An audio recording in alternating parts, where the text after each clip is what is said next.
So, good morning, class. Good morning to A. Good morning, ma'am. Morning, ma'am. Okay, so our lesson for this week is about object-oriented programming. Meron tayong mga reporters na on deck, but before that, I'll be discussing muna the concepts of object-oriented programming.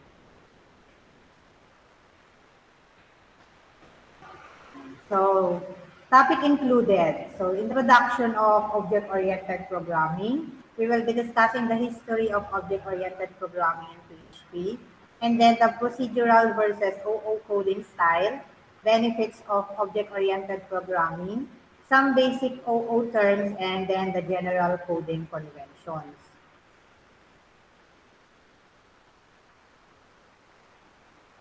So for the intended learning outcomes, after reading and analyzing this chapter, you should be able to understand object-oriented programming and how it fits for PHP.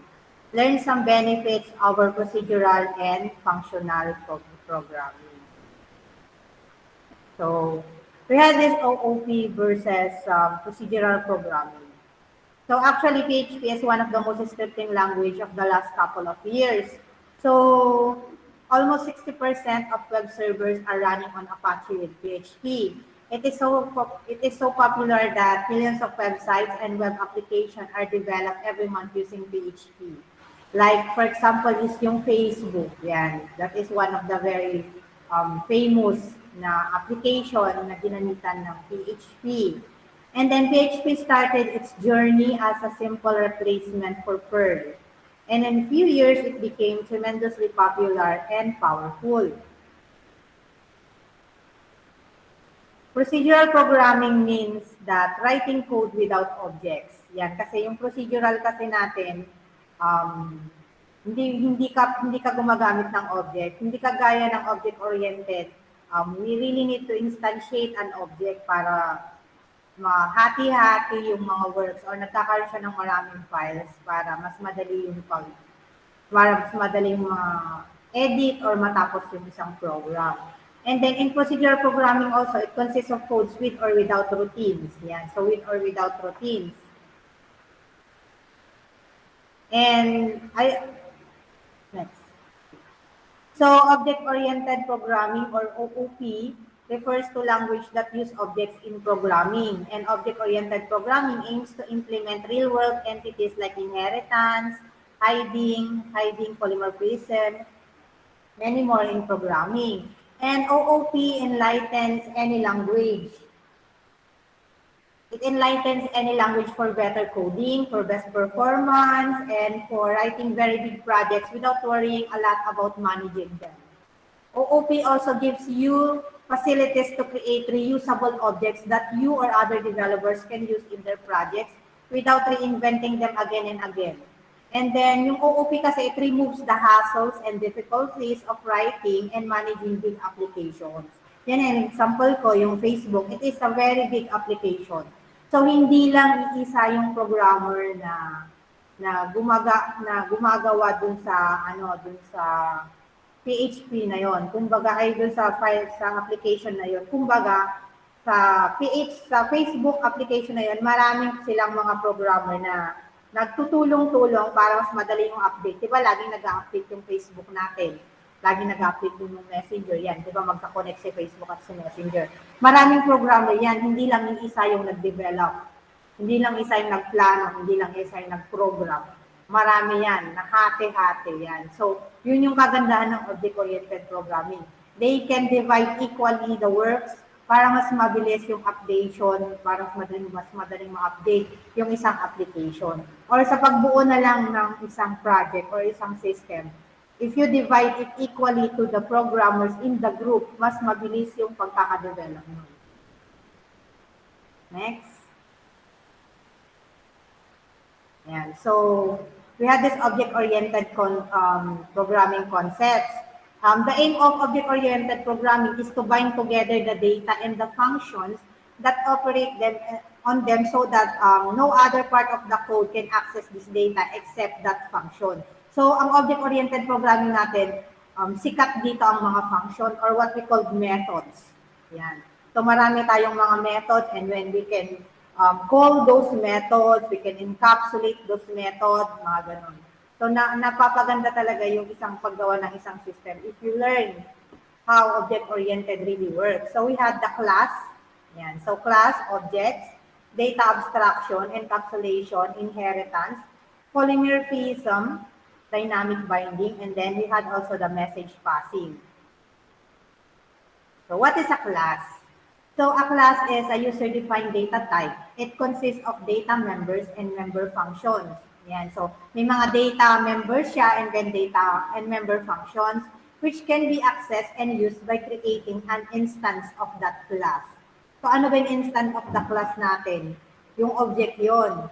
So it represents the set of properties or methods that are common to all objects of one type. Sabi nga nila, a class is like a blueprint of an object. Yan. So, blueprint ng object ang ating class. Kasi may connection kasi yun. Makikita nyo na yan pag nandun na tayo sa coding part. Sa second, I think yung class and object is nandun tayo sa second group. Yeah, pero sa next year na mag-represent yun sa January 5 na kasi na-move tayo ng isang week, diba? So, yung mag-represent today is about methods, attributes, or properties. Yan. So, dun pa lang, makikita na natin, kung mag-create na rin sila dun ng class, pero hindi sila mag-create muna ng object. They will just create, the group 1 will just create a class, some properties, attributes, and then methods. So, ipapakita nila yun kung paano gumagana yung class natin. And then we also are the object. So, object is a basic unit. Programming and represents the real-life entities. So an object is an instance of a class. When a class is defined, no memory is allocated, but when it is instantiated, yan, memory is allocated. And an object has an identity state and behavior. Yan. So may behavior po tayo, may behavior po ang object natin. And each object contains data, tapos yung code to manipulate that data. Tapos yung objects natin, it can interact without having to know the details of each other's data or code. Tapos it is sufficient to know that the type of message accepted and type of response returned by the objects. So kailangan alam din natin, halimbawa, if I created a class, halimbawa na lang, yung student class natin. Of course, we will be creating some properties ng ating student class. And then, papasok naman yung object natin. Sino ba yung mga object ng student? Siyempre, tayo yung mga student, kayo pala yung mga student. So, pwedeng si Ryzen Tan, pwedeng si John Roy, pwede yung mga object na yun. Kasi they are the object of that student. Sila yung mga nakakategorize as a student. So, next is data abstraction. Yan. So, data abstraction is one of the most essential and important features of object-oriented programming. Data abstraction refers to providing only essential information about the data to the outside world, hiding the background details or implementation. So, ginagamit ko yan. I do that in some parts of my program. Like yung, may ginawa ako yung this implementation ng OS, yan, operating system. So, meron ako doon, naggumawa kasi ako ng animation ng operating system. And then, some parts of the program, I hide it. So, pwede mong idagdag doon sa code mo that this certain part of the program. Hindi siya nakakomment ha. Kumbaga, nasa part pa rin siya ng program mo. Pero, at the end of your tag, before the end of the tag, maglalagay ka doon ng hidden. Gagamitin mo yung pag hinidden mo siya, it's still part of the program, it's still running on the program, just that you hide that certain part kasi gusto mo that certain part, ikaw lang yung nakakaalam kung ano yung part na yun ng system, kung bakit gumana yung certain system na yun. So, ganun yung animation na ginawa ko doon sa operating system. The animation itself provide na gumana siya, pero I hide something na ako lang yung nakakaalam bakit gumana yung animation na yun. So, I hide it. Pero pag nabasa mo yung code, kung makikita mo, ito pala yung code na to. Ito pala yung code na nagpagana kung bakit nagkaroon ng animation doon sa operating system. So, ganun yun. That is data abstraction. Pwede rin yung yung halimbawa is you're driving a car, di ba may car ka or may motorcycle ka, pero wala kang knowledge on how the mechanism of that motorcycle of that car is. Pero you know how to drive, you know how to increase the speed, mag-brake, mag-manipulate ng sasakyan, mga ganyan, or motorcycle.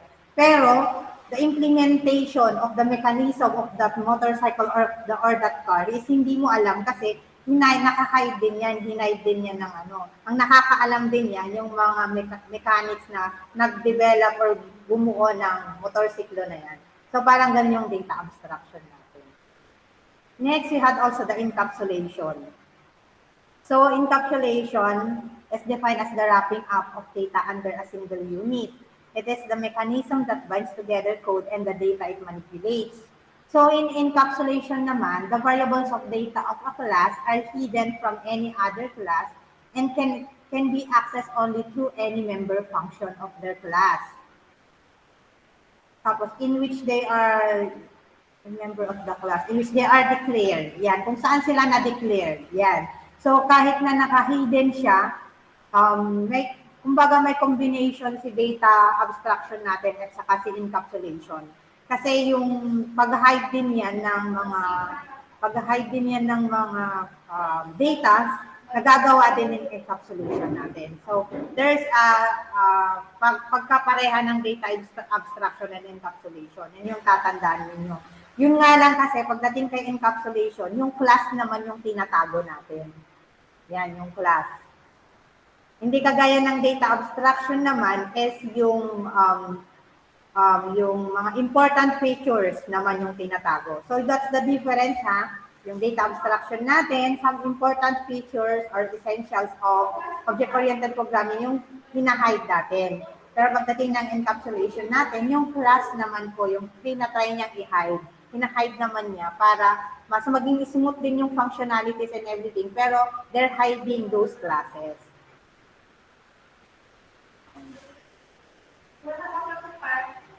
When mama, dapat ganyan tikap, diba?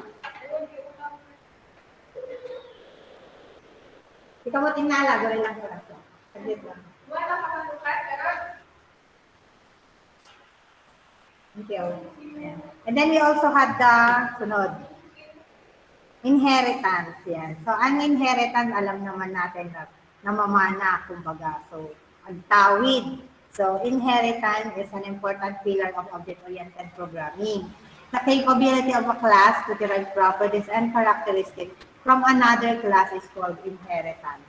So, maganda yung panggamit ng inheritance kasi halimbawa, you had this certain class of student, you created a lot of properties of the student, and then from another file, you created yung mga object. So, in another class, you created an object. And then, gagawa ka na naman ng isang file wherein you're going to inherit everything. So, kung ano yung nandun sa dalawang file mo, may inherit niya lahat-lahat yun. So, yun yung kagandahan ng inheritance. And when we write a class, we inherit properties from other classes. Yan. We do not need to write all the properties and functions again and again. So, hindi mo na kailangan ulit-ulitin na isusulat mo na naman yung laman nitong file na to, dito sa laman ng file na to, ilalagay na naman sa isang file. Hindi. Sa inheritance naman, it allows you to reuse the code whenever possible and reduce its redundancy. Diba? Napadasan nyo, I know that you created some files in your HTML or in your JavaScript wherein gagawa kayo ng homepage ninyo. Pag-click nyo ng homepage ninyo, gusto nyo yung pag-click nyo na About Us is lilipat siya sa isang page pero nandun pa rin yung header ninyo tsaka yung footer ninyo. Diba? Ginagawa nyo yun. So, merong ganong part. So, nauulit-ulit yung file ninyo. And then, if you want to edit something from your first file, kailangan i-edit mo din sa second file, sa third file, kung saan-saan yan. So, ang dami mong file yan, kung About Home, About Us, Contact Us, Gallery, yan. So, pare-pareho lang yung laman yan. Magkakaiba na siya dun sa body niya. Yung content niya dun sa gitna ng header mo tsaka footer mo, di ba? Yun na lang yung mapapalit-palitan. Pero, nire-reuse mo nang nire-reuse yung code mo. But through inheritance, hindi mo na kailangang i-reuse kasi in-inherit mo na lang siya. So, nababawasan yung time mo na po sa paggawa is mas marami kang magagawa kasi hindi mo na kailangan ulit-ulitin na ika-copy paste, copy paste, copy paste, copy paste. Diba? Paulit-ulit kasi pag ganun. Pero if you use inheritance, maganda siya. I really like inheritance din sa paggawa ng mga codes ko. Nag-inheritance ako. Mas maganda siya gamitin. And then we also had the polymorphism. So the word polymorphism means having many forms. In simple words, we can define polymorphism as the ability of a message to be displayed in more than one form. So ang example niyan is a person at the same time can have different characteristics. Siyempre, halimbawa, kayong magkakaklase. Kahit na nasa 2A kayo, lahat kayo may kanya-kanyang characteristics. Kahit na magkakaklase kayo sa isang subject, may kanya-kanya kayong the way how you code. The way how you, magkakaiba kasi, hindi kasi na pare na porke na nagtuturo ako sa inyo ng ganitong code, pero meron pa rin kayong technique or meron pa rin kayong gustong gawin na way ninyo. Yan. So, kagaya rin sa amin dito ng mga teachers. So, though marami kami mga teachers dito, magkakaiba pa rin kami. The way how we teach you. Yan. So, magkakaiba yung napoposes na behavior ng kada isang tao. So, yun yung sinasabi ko na polymorphism. Kagaya din yan pa sa pagkukode. Sa pagkukode natin. So, pag nag-create tayo ng mga properties and behavior properties or attributes yan, so nagkakaroon din yan ng iba't ibang behavior din doon sa system mo. So, yun yung polymorphism. I want this class na siya yung magiging function nito. So, sa kanya yung behavior na to. So, itong class na to, may behavior din to, may functionality din. So, ganun yung polymorphism. Kanya-kanya sila ng work. Next, dynamic binding. Ayan. In dynamic binding, the code to be executed in response to the function call is declared at runtime. So dynamic binding means that the code associated with a given procedure call is not known until the time of the call at runtime. So yung dynamic binding, yung main advantage niyan is yung yung paggamit mo ng inheritance. Yan. Halimbawa, may ginamit kang class A and then class B. Yan. Ginamitan mo silang dalawa. And then, kailangan pareho silang nakapublic para mas madali mo silang makall. Yan. Kasi pag pwede mong i-bind yung A and B para maging C sila as long as ginamitan mo sila ng public. Pero pag ginamitan mo ng private or protected, yan, hindi gagana yung dynamic binding natin. So, kailangan talaga, there's a certain na gagamitin mo dun sa mga properties mo, na gagamitan mo siya in public lang para magkaroon ng ma-inherit yung mga properties na yun para magkaroon ng dynamic binding. So, next is the message passing. So, from the word itself, message passing. So, pinapasa niya nagpapasahan ng message. So, message passing simply means that, at a very abstract level, the fundamental mechanism of program execution is object sending each other messages.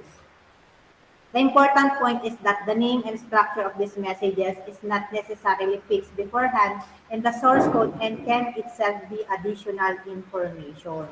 So this language implements a limited version of message passing through method calls. Yun. So sa method calls naman yan. Pagdating niyan, halimbawa you have this certain function with a lot of variables. Diba? Yung function natin may parameters. Yan. So, kung ano yung laman ng parameters natin that we want to papasa natin sa isang function. Yan. So, dun gumagana yung message passing. Kailangan whatever parameters, if you pass the value, kailangan parehong-pareho sila. Kung tatlo yung parameter mo, kailangan, pag nagpasa ka ng message to that certain function, parehong-pareho din, na tatlo din yung parameter mo. So, ganun yung message passing po natin. Makikita niyo yan pagdating ng code. I think nandun yan sa to start pa lang ng object and classes natin. Okay. Next.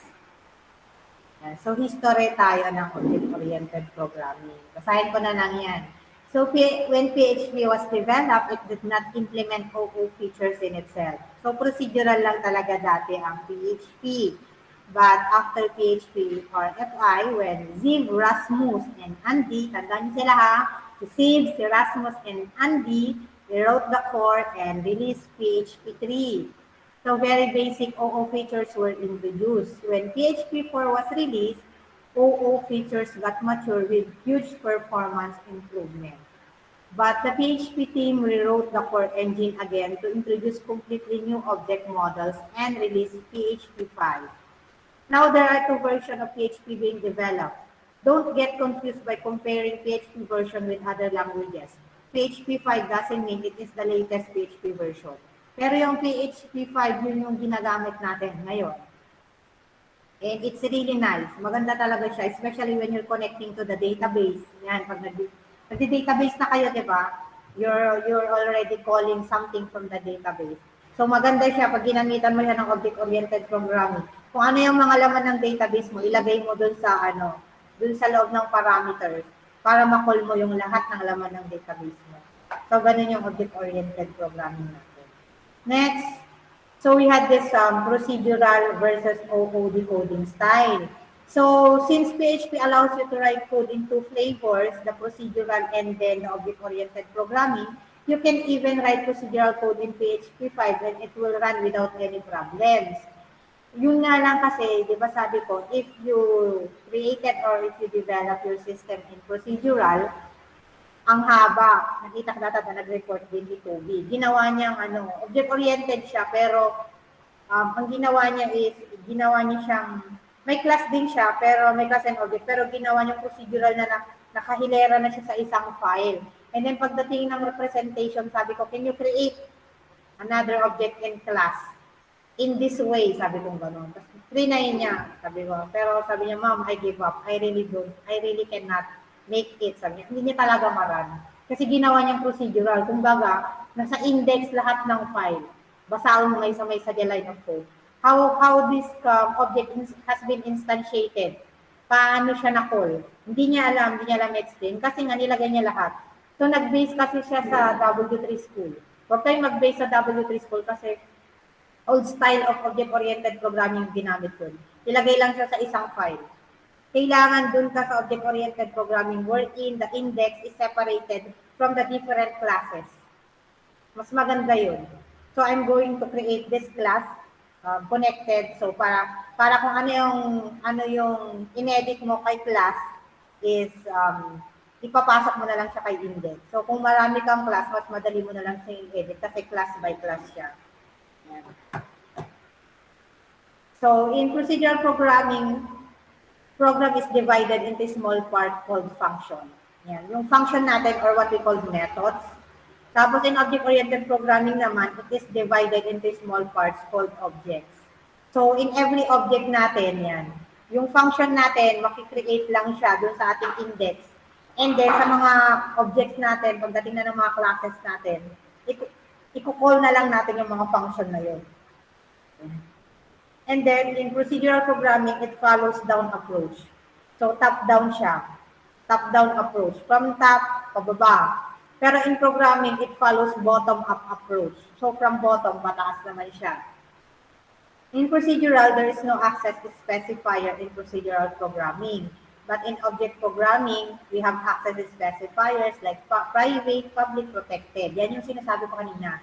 If dun sa dynamic binding natin, pag ginamitan mo siya ng public, magkakaroon ng binding ng mga classes natin, magkakaroon ng inheritance and everything, as long as you created that public. Ang private kasi, ginagamit yan halimbawa sa yung ayaw mo ng palitan ng mga values ng mga variables mo, gano'n. Same true with protected. Yung protected is the combination of the private and the public. Pero normally, ang ginagamit talaga is the public. So, private, halimbawa pwede yan gamitin dun sa pi. Di ba dun sa math natin, may pi tayo. Di ba may certain value talaga si pi. Yan. Or yung formula natin ng area. or ng perimeter. So yan, pwedeng gamitin natin si private kasi hindi na natin siya kailangan na i-share sa mga ano kasi that is really yung constant na ano na yung constant na value na ng that certain number or that certain variable. And then adding new data and function is not easy in procedural. Hindi kagaya ng OE, adding new data and function is easy. Kasi magdagdag ka lang ng function doon, and then you will just call kung ano yung parameter na nandun sa taas, and then you will just call in your index. Dagdag ka na ng isang object doon, and then ma-access mo na lahat kung ano yung laman ng isang class. Next. So in procedural programming, it does not have any proper way for hiding data. So it is less secure. Yan. Hindi kagaya ng object-oriented programming, it provides data hiding. So it is more secure. Yan. So more secure sa object-oriented programming regarding our hiding. Nag-hide tayo. And then in procedural programming, overloading is not possible. Yan, pag nag-overload na kasi yung procedural mo, nagbuntog, maggaraw, the system mo. It takes time before upload. Pero kasi pagdating ng object-oriented programming, mas mabilis siyang mag-load. Kahit na nag-overload na yung system mo, puno-puno na yung database mo and everything, mabilis pa rin siyang mag-load. In procedural programming, function is more important than data. Samantalang in object programming, data is more important than functions. Pagdating din ng system ninyo, halimbawa, is you're going to attach images, mabigat kasi yung image, or you're going to attach files. May mga certain system kasi that they need to upload file, they need to upload images. Pag naka-procedural kayo, nang buntog itong upload na di system yun. Pero pag naka-object-oriented programming kayo, kahit na mabigat yung mga image na ina-upload dun sa system nyo, mabilis pa rin yung pag-ikot ng system niyo. And procedural programming is based on unreal world. Hindi kagaya ng object-oriented programming, it is based on real world.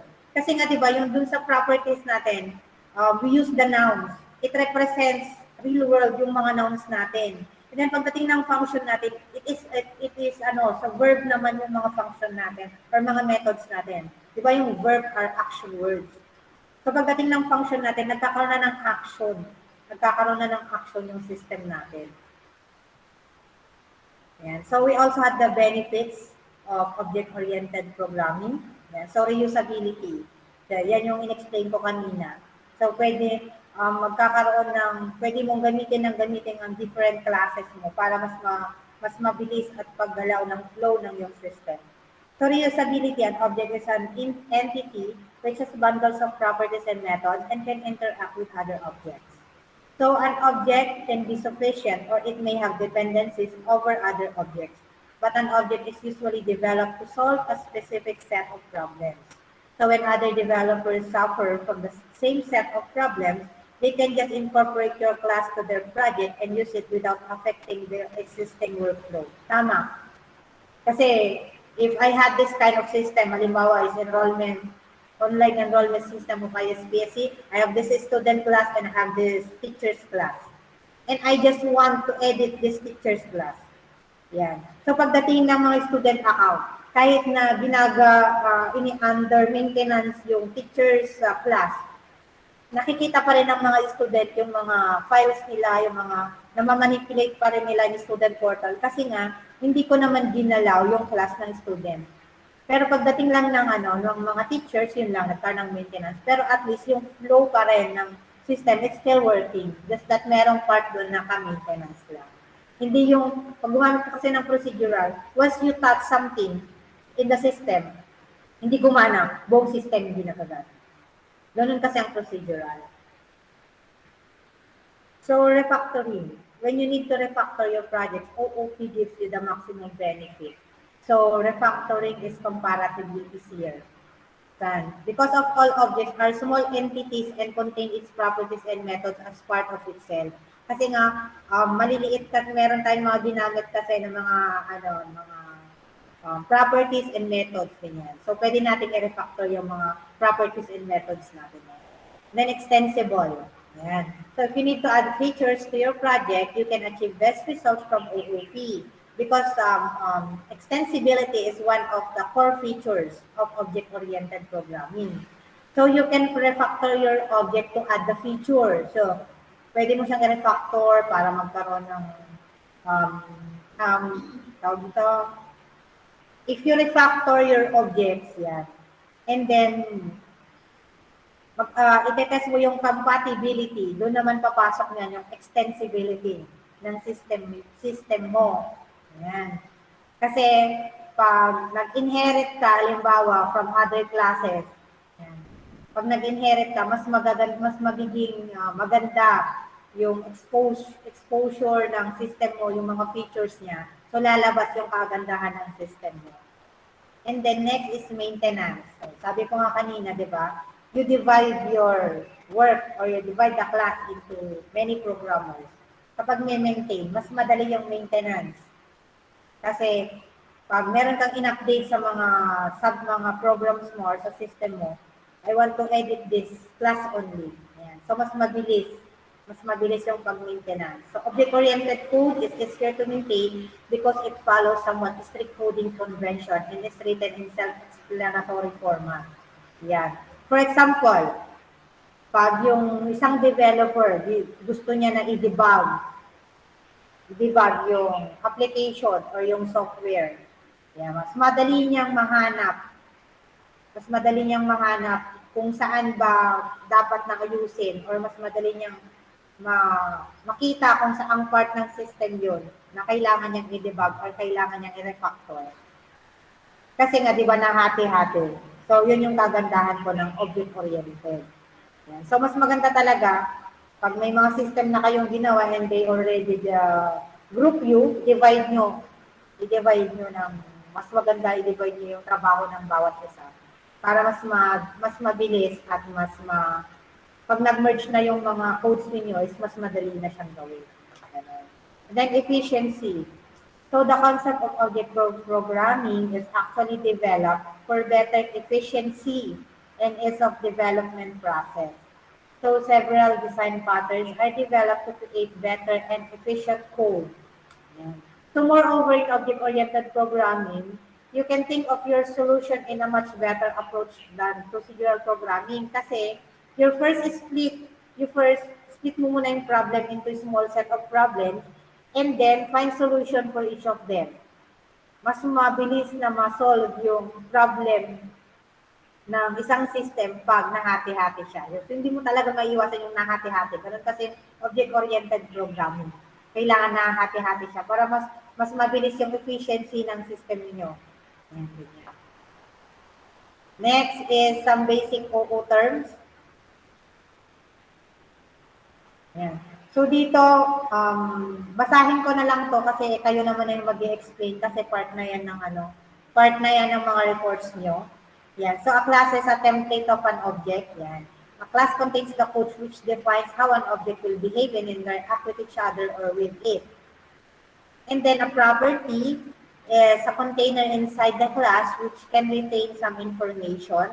A property can be accessible only in class itself by its subclass or by everyone. And a methods are functions inside a class like properties. Methods can also be accessible by those types of users. And then encapsulation, nanggit ko na yan kanina yung encapsulation natin, is the mechanism that binds together code and the data it manipulates and keeps both safe from outside interference and misuse. Polymorphism, a set of objects could be derived from a parent object and retain some properties of the parent class. So the process is called polymorphism. Inheritance, the key process of deriving a new object by extending another object. Extending kasi, mana. Coupling, from the word itself, couple. Yan. So coupling is the behavior of how classes are dependent on each other. Loosely coupled architecture is much more usable than tightly coupled objects. Sa coupling yan, ginagamit yan sa inheritance. Design patterns. Using design patterns can increase the performance of your whole application with minimal code written by developers. Sometimes it is not possible to design optimized solution without using the design patterns. So we have also the subclasses. Ito yung very common na term ng object-oriented programming, yung subclass. So when an object is derived from another object, the derived one is called the subclass of which it is derived from. Kasi meron din kasi tayong tinatawag na superclass. So from superclass, pumapasok naman yung ating subclass. Ayun, superclass. So a superclass, a class is a superclass to an object if that object is derived from it. So nagiging superclass siya pag nade-derive na siya, and once it is been derived, it became a subclass. So inheritance, instance, when you create an object by calling its constructor, it will be called an instance. Instance yan. So halimbawa, ito yung variable natin. We created an object here. So once we created a new object from here, we already instantiated that object. So yun yung ibig sabihin po ng instance.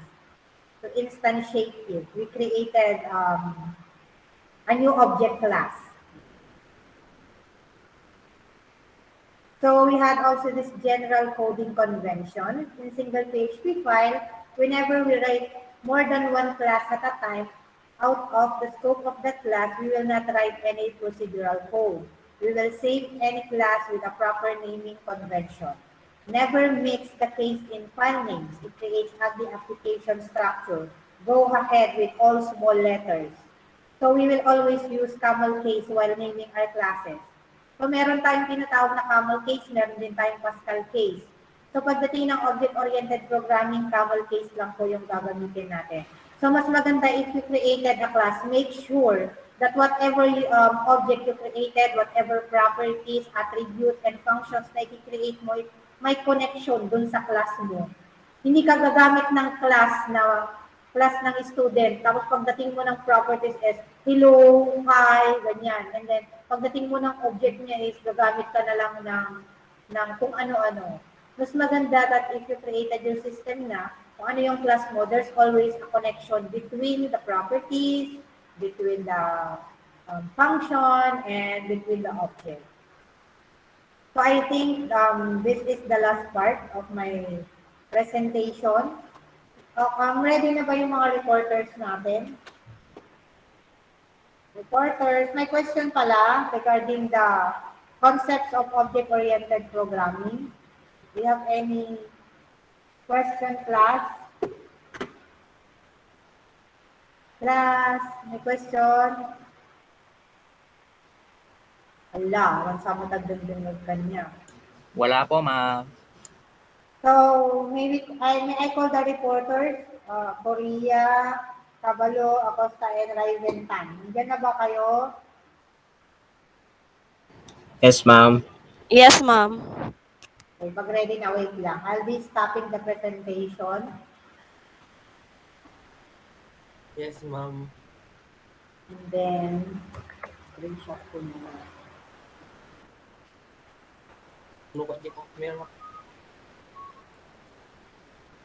And then, I'll be stop ko muna yung recording. Tapos mag-record ulit ako ng panibago para sa report.